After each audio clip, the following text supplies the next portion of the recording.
주님 주신 평화가 우리 성가대 찬양처럼 우리 가운데 넘칠 줄 믿습니다. 기도합니다. 하나님, 이 시간 말씀을 나눕니다. 이 시간 말씀을 듣고 또 전할 때 우리 모든 성도들과 저의 마음과 또 우리 하나님 주신 은혜가 동일하고 가득하며 넘치게 하여 주옵소서. 함께 하실 것을 믿사오며 거룩하신 예수 그리스도 이름으로 기도올리옵나이다. 아멘. 할렐루야. 아멘. 사람이 평안하다, 나는 행복하다라고 느낄 때는 특별히 아무것도 하지 않아서 느끼는 것은 아닙니다. 아무것도 하지 않는 것은 그냥 무념, 무상에 있는 것이죠. 그러나 정말 나는 행복하다, 감사하다, 나는 뭔가 살아있다라고 느낀다는 것은 그냥 단순하게 걱정할 일이 없는 것이 아니라 내가 무언가 성취하고 일을 이룰 때라는 겁니다. 청소를 좋아하시는 분들은 청소를 해야 마음의 기쁨이 있습니다. 그렇죠? 또 사역이나 봉사를 좋아하시는 분들은 사역과 봉사를 해야 기쁨이 있습니다. 저도 저는 이제 개인적으로 사람을 만나야 또 에너지를 얻는 성향입니다. 사람을 만나면 만날수록 기쁘고 또 함께하는 은혜가 있어요. 그러면서 회복이 있죠. 물론 이제 너무 많이 만나다 보니까 이제 지칠 때가 있지만, 근데 하여튼 저의 성향은 그렇습니다. 성도님들도 각자의 성향에 맞게끔 내가 그것을 해야만 기쁨이 있고 평안이 있는 분들이 있다라는 것이죠. 이 얘기는 다시 말하면 평안하고 또 행복하고 감사하다라는 것은 아무것도 하지 않으면 아무것도 되지 않으니, 아무것도 안 해서 평안을 얻는 게 아니라 내가 무언가를 하고 또 이루었을 때 얻게 된다라는 것입니다. 실제로 사람이 만족하고 평안을 얻는 것은 내가 목표하는 것을 이뤘을 때라는 것이죠. 내가 정말 잘했구나, 내가 이것들을 참 지혜롭게 했구나, 또 특별히 우리 믿음의 사람들은 하나님의 은혜로 이 일들을 감당했구나 라고 느꼈을 때 오히려 진짜 어떤 그런 행복과 평안이 있다라는 것이죠. 아마 성가대 찬양처럼 오늘은 박자 안 틀렸네, 오늘은 뭔가 화합이 더 잘 됐네, 이렇게 느끼면 왠지 어떤 그런 즐거움이 있죠. 오늘 좀 더 이 박자가 훨씬 잘 맞고, 원래 잘하셨지만 잘하신 것 같아서 오히려 더 기쁨이 있고, 그렇지 않습니까? 그러니까 내가 뭔가 했을 때 잘 못 되거나 그 목표가 이루어지지 않으면 오히려 막 근심이 되죠. 그러나 그래도 조그만 거라도 내가 그것을 해내면 기쁘구나, 감사하구나, 오히려 그때 진짜 평안을 얻을 수 있다라는 겁니다. 즉 다시 말해 평안은 아무것도 하지 않으면 아무 일도 일어나지 않는다라고 하는, 제가 이제 금요 기도회 때 이런 말씀을 좀 드렸는데 마치 그런 것이죠. 정말 그렇다면 오히려 우리는 아무것도 안 하면 오히려 어떻게 될까요? 무기력하거나 우울해진다라는 것이죠. 그래서 사람은 무언가 하고 성취할 때, 무언가 만들어낼 때, 이뤄낼 때 훨씬 더 가치 있는 평안을 누릴 수 있다는 겁니다. 우리 각 가정들의 꿈이 소망이 사실은 큰 게 아닙니다. 대부분의 기도 제목은 첫 번째 건강이에요. 건강. 우리 성도님들 정말 올 한해 정말 아프지 마시고 더 건강하시기를 축원합니다. 병마와 싸우시거든 정말 믿음 안에서 승리하시기를 소망합니다. 늘 우리 모든 기도 제목이 첫 번째예요. 그리고 우리 성도들의 올해 우리 교회 성도들 가운데 꽤 많은 가정이 아이를 위해서 기도하고 있어요. 2세. 물론 하나님 주시면 기다리고 있는 분도 있고, 또 의학의 힘을 빌어서 열심히 노력하는 분도 있고, 또 하나님 앞에 기도의 시간을 갖는 분도 있어요. 다양해요. 꽤 많습니다. 누구를 지명하는 게 아니라 여럿이 있어요. 여럿이. 기도 제목이죠. 우리 그 가정마다 올해 또 좋은 소식이 들려지기를 소망합니다. 그런 목표예요. 그러니까 건강도 목표죠. 건강하며 평안하죠. 근데 건강하지 않으면 어떻습니까? 마음이 불안하고 염려가 되죠. 우리가 가장 건강 때문에 염려가 될 때는 어떻습니까? 병원 가기 전이죠. 병원 가기 전에 늘 염려가 됩니다. 이게 아프면 어떡할까? 걱정이 되고 막 그렇습니다. 우리 친구 목사님도 우리 지지난주에 종합 검진을 받는데 근심이 많더라고요. 2년 전에 이게 뭔가 이 위에 뭐가 있는데 요거는 평생 관리를 해야 된다는 거예요. 그래서 관리가 안 되면 매년 위 내시경을 받아서 관리를 해야 된다라고 하는 진단을 받았어요. 근데 한 3주 전에 진단을 이제 종합 검진했는데 아무것도 없다라는 거예요. 그래서 이제 제가 놀리면서 그 병원이 이제 원래 이제 큰 병원에 갔다가 이제 동네 병원을 간 거거든요. 병원 때문에 그런 거 아닌가? 이제 제가 놀리면서 이제 그런 얘기는 했어요. 근데 그래도 가기 전에는 그게 계속 그게 또 걸리면 어떡하지? 더 많이 뭔가 염증이 있거나 문제가 있으면 어떡하지? 이런 염려가 있다가 그래도 병원 딱 가서 검사 받고 정확한 사진을 보고 내시경 화면을 보니까 어떻습니까? 안심을 하게 되는 거죠. 그러니까 평안은 아무것도 하지 않으면은 그를 오히려 의심과 걱정이 더 커지게 돼요. 그러나 내가 저거는 평안해야겠다, 내가 저거는 해결해야겠다라고 하는 것들이 있다면 해야 평안을 얻을 수 있다라는 것이죠. 그리고 성도들이 건강을 위해서 기도하는 게 첫 번째지만, 두 번째는 각자의 목표들이 있어요. 가정의 사업이 잘 되고, 어떤 분들은 믿음 안에서 무엇을 하고, 우리 아이들이 무엇을 하고, 또 취업을 하고, 뭐 학교를 가고, 뭐 이런 기도 제목들이 각 가정마다 있어요. 여러분, 그 가정을 위해서, 그 기도 제목을 위해서 하나님 앞에 열심히 기도하고 하나하나 이룰 때 뭔가 의미가 있고 또 가치가 있고, 또 내가 이런 것을 해냈구나라고 하는 성취감도 있다라는 것이죠.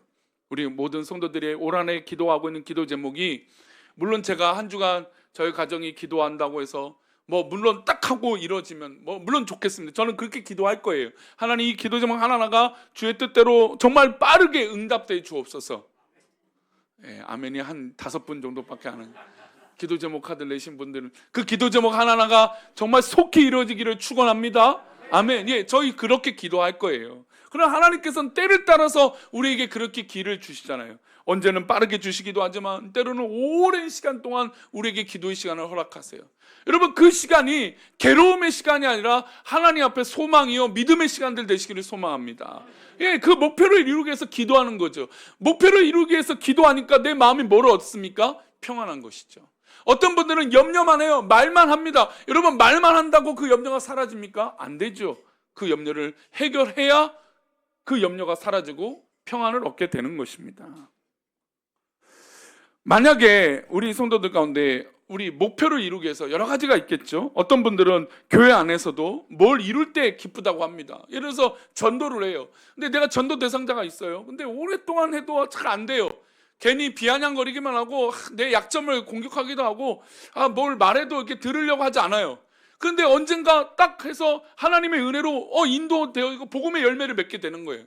그럼 뭘 얻습니까? 얼마나 감사한지 몰라요. 저에게 오셔서 목사님, 제가 오랫동안 그 친구로 해서 기도했는데 하나님 응답하셨습니다. 그렇게 말하는 거죠. 여러분, 그 얼굴을 보면 얼마나 평안한지 몰라요. 즉, 평안은 나에게 무언가 주어지고 기도 제목이 있을 때 그것을 하나하나 하나님 앞에 맡기고 기도할 때 얻어질 수 있다라는 것이죠. 어찌 보면 진정한 샬롬은, 진정한 평안은 우리가 믿음 안에서 무언가 해낼 때 가능하다라는 것이죠. 예수님의 제자들은 두려웠습니다. 우리 지난주에 이어서 이제 말씀을 이었는데, 제자들이 두려웠습니다. 왜 제자들이 두려웠습니까? 예수님이 십자가에 달려 돌아가셨고 자기들이 의지했던 그 예수님이 죽으셨기 때문이에요. 그리고 실제로 예수님을 따르고 또 예수님을 추종한다라고 하는 사람들을 잡아 가둘까봐, 자기들도 십자가에 그렇게 못 박혀 죽을까봐 염려가 됐던 사람들이 바로 제자들이었습니다. 제자들이 이렇게 모여 있습니다. 우리 2절 말씀입니다. 다시 보겠습니다. 시몬 베드로와 예수께서 사랑하시던 그 다른 제자에게 달려가서 말하되, 사람들이 주님을 무덤에서 가져다가 어디 두었든지 우리가 알지 못하겠다 하니, 시몬 베드로와 또 사랑하던 제자 요한이 그 다른 제자들에게 달려가서 말합니다. 야, 어떡하냐, 우리 무덤에 예수님이 없다. 이 무덤에 예수님이 없는 걸 보니까 저 예수님을 못 박았던 저들이 예수님을 정말 함부로 한 거 아니냐, 제자들이 이 시체를 어떻게 하면 어떡하냐, 이제 그런 염려, 상상이 커지는 거예요. 여러분 보면 우리가 염려가 생기고 걱정이 생기면 꼬리에 꼬리를 묻니다. 염려에 염려가 생겨요. 걱정에 걱정이 생겨요. 그리고 상상력이 생기죠. 이루어지지 않을 것 같은데도 그 상상을 하면 그렇게 될까봐 걱정이 돼요. 그렇죠. 지금 베드로와 그 제자들도 다 그런 생각이 있는 거예요. 예수님의 시체가 없어. 어디 갔는지 모르겠어. 그 사람들이 어떻게 한 거 아니야? 이런 걱정으로 이들이 한 곳에 모이게 됩니다. 19절 말씀입니다. 함께 읽겠습니다. 이날 곧 안식 후 첫날 저녁 때 제자들이 유대인들을 두려워하여 모인 곳에 문들을 닫았던, 여기까지만 보겠습니다. 제가 그래서 지난주에 이 제자들의 염려가 커서 모든 문을 닫았다라고 표현을 했습니다. 여러분 보면 염려라는 건 뭐냐면 방향이 없기 때문에 염려가 생기는 거예요. 내가 어떻게 해야 되지? 우리가 어떻게 해야 되지? 우리 교회가 어떻게 됐지? 여러분, 그렇게 되면 염려가 생기죠. 지금 제자들의 염려는 첫 번째, 물론 자신들이 잡혀갈까봐 해서도 염려가 있습니다. 근데 두 번째, 이들에게 큰 염려는 뭐냐면, 자신들은 여태까지 예수님이 계셨기 때문에 그냥 예수님이 하자고 하면 다 따라가면 됐던 거예요. 근데 그 예수님이 안 계시니까 어찌할 바를 모르는 거죠. 그래서 우리 가운데 평안하지 못하는 건 어찌할 바를 모르는 거예요. 공부하는 학생들에게 내가 이 공부를 어떻게 될까 어찌할 바를 모르면 염려가 되는 거죠. 내가 음식을 해야 돼. 근데 음식을 해야 되는데 어찌할 바를 몰라요. 누군가 도움을 받아야겠죠. 청소를 하든 뭘 하든 내가 이걸 어떻게 해야겠다라고 하는 계획이 짜여지면 괜찮아요. 그런데 여러분, 목표와 방향과 어떤 방법들이 사라지면 사람들은 염려하게 됩니다. 제자들은 그 염려 가운데 있었던 거예요. 자신들이 잡힐까봐 걱정도 됐지만 우리가 이제 어떻게 하냐, 예수님도 없는데 우리는 뭘 할까라고 하는 염려가 있었던 겁니다. 그래서 유대인들이 우리들을 잡아가둘까봐 걱정이 돼서 온 문을 닫습니다. 근데 중요한 건 그 문을 닫을지라도 누가 찾아오실까요? 우리 주님이 찾아오신 거죠. 그 이유를 한번 읽어볼까요? 예수께서 오사 가운데 서서 이르시되 너희에게 평강이 있을지어다. 할렐루야. 그렇게 두려워서 문을 꽁꽁 닫아 있는데 제자들이 아마 둘러 앉아 있겠죠. 회의를 했을 겁니다. 야, 우리 어떻게 할까? 우리 이 문제를 어떻게 해결하면 좋을까? 예수님의 시체도 없고 지금 우리는 염려하고 유대인들이 우리를 잡아가두면 어떻게 할까? 그런 걱정들이 많아갖고 뭐 이런저런 얘기를 합니다. 그런데 그 가운데 예수님이 떡 하고 등장하신 것이죠.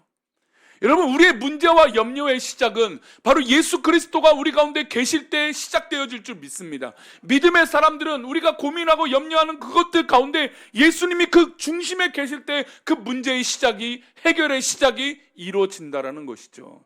우리 성도들이 고민하고 염려하는 모든 것 가운데 그 중심에 예수 그리스도께서 계시기를 축원합니다. 예수님께서 그 제자들이 모여있는 그 가운데 서서 말씀하십니다. 뭐라고 말씀하십니까? 평강이 있을지어다. 할렐루야. 여러분, 우리가 염려하고 아무리 걱정이 많을지라도 우리 중심에 예수 그리스도가 계시면 평강이 있을 줄 믿습니다.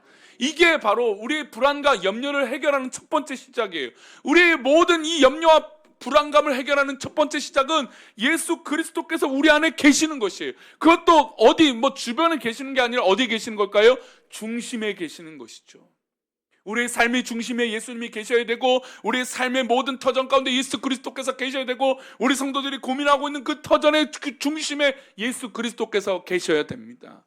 예수님이 그것을 만져주시고 해결해 주시지 않으면 우리는 평강을 얻을 수 없다라는 것이죠. 그러니 믿음의 사람들은 우리는 다른 거예요. 우리의 고민과 염려는 모든 그 해결의 중심에, 그 모든 방법의 중심에 예수 그리스도께서 계시는 것이죠. 그리고 우리에게 분명히 말씀하실 것입니다. 누구누구야 불안해하지 말아라. 누구누구야 염려하지 말아라. 누구누구야 걱정하지 말아라. 주님께서 말씀하십니다. 누구누구야 평안하라. 우리 자신의 이름을 넣어가면서 한번 해보십시오. 누구누구야 평안하라. 한번 시작. 이인수야 평안하라. 할렐루야. 예, 우리 주님이 말씀하시는 거예요. 누가 줄 수 없는, 어느 세상도 해결해 줄 수 없는 그 평안을 우리 하나님께서, 우리 주님께서 우리에게 허락하여 주실 것을 믿습니다. 이 나라 이 민족이, 전국이 너무나 혼란스러운 가운데 있습니다. 막 연예인들도 막 누가 옳다니 저러더니 막 얼마나 싸움들이 많이 일어나는지 몰라요. 또 한쪽 말이 맞으면 막 우르르 가고 또 한쪽 말이 맞으면 또 이렇게 우르르 가고 전국이 막 너무 시끄럽고 어지러운 가운데 있어요. 이때 평안이 없는 이 전국과 이 나라의 민족 가운데 우리 주님의 말씀이 회복되기를 축원합니다. 우리 성도들에게 믿음이 회복되고 이 나라의 이 민족 가운데 복음이 회복되고 예수 그리스도의 은혜가 진정으로 회복되기를 소망합니다. 사실 교회가 세상 사람들, 믿지 않는 사람들에게 조롱거리가 되고 있어요. 참으로 통감하고 안타까운 일들입니다. 그래요, 교회가 제대로 하지 못하고 목사들이 똑바로 하지 못하고 이 목사도 부끄러운 면이 분명히 있을 겁니다. 그런데 이럴 때일수록 우리의 문제와 염려의 해결은 예수 그리스도밖에 없다라는 것이죠. 주님께 맡겨보라는 것이죠. 주님께 맡겨보면 우리 주님께서 해결하여 주실 것입니다. 우리가 염려하고 걱정하는 그 순간에 우리 주님께서 중심에 계시면 해결되어지는 것이죠. 자, 그러면 첫 번째, 우리가 평안하기 위해선 우리 중심에 누구를 모셔야 평안할까요? 예수 그리스도가 계셔야 평안합니다. 서론에 말씀드린 대로 우리의 목적과 방향을 이룰 때, 성취할 때 평안을 얻을 수 있다고 했어요. 그러면 그 모든 방법에 예수 그리스도가 주인이 되셔야 돼요. 그러면 평안을 얻을 수 있습니다. 두 번째 평안은 어디서 오냐? 바로 우리에게 방향, 즉 사명이 있을 때 평안한 거예요. 아까 말씀드린 대로 청소를 하고 싶어 하는 사람 청소를 해야 평안한 거예요. 여러분, 빨래가 쌓여 있으면 뭐만 나와요? 한숨만 나와요. 저 언제 빠나? 그러나 빨면 되지요. 그렇죠? 설거지 쌓아 놓는다고 해서 누군가 해줍니까? 해주시는 분들이 있나 봐요. 안 되죠. 내가 하든 뭐 부부라면 남편이 하든 내가 하든 누군가 해야 돼요. 뭔가 여러분 창고에 쌓아놓은 짐들 있잖아요. 그 짐들을 야 저거 언제 정리해야지 여러분 말만 한다고 정리가 될까요? 안 되죠. 그래서 우리의 평안함은 그냥 얻는 게 아니라 사명과 목적이 있을 때 평안함을 얻을 수 있다는 거예요. 방향을 잃어버린 자에게 방향이 설정이 되면 그 방향만 보면 가는 거예요. 요즘 내비게이션이 얼마나 편합니까? 근데도 여러분 내비게이션 보다가 어제도 이제 운행하면서 가는데 아니 빠른 길이 있는데 사람들이 많이 가는 길을 알려주더라고요. 그래서 이거 가만 보면서 이상해요. 이렇게 오래 걸릴 시간이 아닌데. 그래서 이제 누구를 믿을까요? 내비를 믿을까요? 저를 믿을까요? 저를 믿었어요. 제가 아는 길이 확실히 빠르다는 걸 저는 알고 있어요. 그래서 이건 말도 안 돼. 왜 절로 가라고 하지? 아니야. 그래서 내비가 알려주는 길이 아니라 제가 아는 길로 갔더니 시간이 5분이 줄어드는 거예요. 이럴 때도 있어요. 하지만 제가 아는 길을 우기다 가다가 어떻게 될까요? 더 막히거나 길을 헤맬 때도 있죠. 우리는 그렇습니다. 그러나 우리는 그렇게 해결 안 될 때도 있고 우리가 스스로 할 때 그런 문제가 발생될 때도 있어요. 내비게이션도 완벽하지 않습니다. 요즘같이 얼마나 정말 좋은 거예요. 이 교통 정보의 데이터들이 다 나와서 모든 길을 알려주고 하는데 어려움이 없어요. 그런데도 뭔가 착오가 있다라는 것이죠. 그러나 우리 주님은 우리의 앞날을 설정하시고 계획을 잡으시면 우리 하나님에겐 실수가 없는 분인 줄 믿습니다. 우리 주님은 실수가 없어요. 그러니 우리가 사명을 갖고 정말 사역의 꿈을 꾸면 하나님께서 그 길을 인도하여 주실 것입니다. 만약에 내가 염려가 돼서 걱정이 돼요. 이 길이 맞을까? 이 길이 안 될까? 이거 뭔가 문제가 있는 거 아니야? 여러분, 그럴지라도 누가 책임져 주실까요? 우리 주님께서 책임져 주시는 것이죠. 그러니 혹이나 내가 염려되고 이 길이 아닌 것 같다라고 의심이 들지라도 끝까지 주님께 맡겨보십시오. 그러면 주님께서 그 길을 분명히 인도하여 주실 것입니다. 지금 현실은 두렵고 자신들은 잡혀갈 것 같은 이 상황 가운데 예수님은 그들에게 평안하라고 말씀하셨습니다. 그리고 예수님은 자신을 보여주세요. 20절 말씀입니다. 함께 읽겠습니다. 20절 말씀. 이 말씀을 하시고 손과 옆구리를 보이시니 제자들이 주를 보고 기뻐하더라. 자, 예수님께서 말씀하셔요. 야 얘들아 평안해라, 평안해라. 평안하라 했는데 예수님께서 뭘 보여주신 겁니까? 자신의 손 뚫린 것과 옆구리에 창 맞은 것을 보여주십니다. 그걸 보고 제자들이 왜 기뻐합니까? 사망 권세를 이기신 예수님이 내 앞에 계신다는 겁니다. 예수님이 평안하라고 말씀하시면서 자신의 몸을 보여주신 건 의심이 사라진 거예요. 세 번째, 우리가 평안하기 위해선 의심을 사라지게 해야 돼요. 여러분, 믿는다과 의심은 반대어에 가깝습니다. 그렇죠? 믿으면 그것을 의심하지 않는다라는 거예요. 그러면 의심한다는 건 뭐 하지 않는다는 거예요? 믿지 않는다라는 것이죠. 그러면 우리 신앙생활 가운데 예수님을 믿는다는 건 예수님을 의심하지 않는다는 거예요. 그러면 여태까지 제자들이 불안했던 이유는 누구를 의심한 걸까요? 예수님을 의심한 거죠. 예수님이 부활하셨는가? 예수님의 시체가 어디 갔는가? 유대인들이 어떻게 할 건가? 예수님을 쳐다보는 게 아니라 자신의 처한 상황 가운데 의심이 생겨버린 겁니다.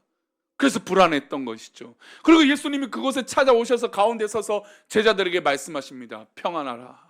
그러면서 자신의 몸을 보여주시면서 진짜 예수님이 살아나신 것을 보여주신 것이죠. 여기 계신 분들 중에 예수님이 살아나심을 의심하는 분들이 있습니까? 여러분, 혹시 그 예수님을 만나지 못한 분들이 계십니까? 그렇다면 진짜 예수님을 만나시기를 소망합니다. 그 예수님을 만나면 평안이 얻어지는 거예요. 그 예수님을 만나면 불안이 사라지는 것입니다. 염려가 사라지는 겁니다. 내가 막막하고 염려했던 모든 내 앞길이 활짝 열리게 될 줄 믿습니다. 주님이 함께 하시기 때문에 그러시죠. 부활하신 예수님이 우리 가운데 계시기 때문인 것이죠. 그러니 우리 성도님들, 오늘 주님께서 제자들에게 나타나셔서 하신 말씀을 잊지 마시기 바랍니다. 평안하라.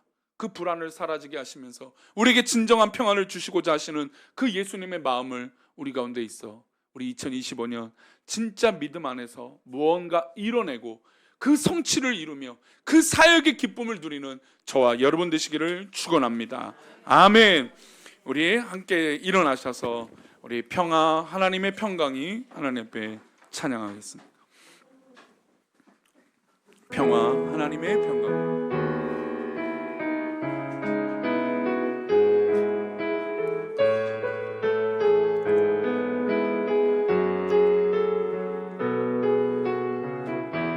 평화, 평화. 우리 성도님들 가운데 잘 보이지 않는 것들이 잘 보여지길 바랍니다. 여러 가지 어려움 가운데 있다면 그 어려운 것들이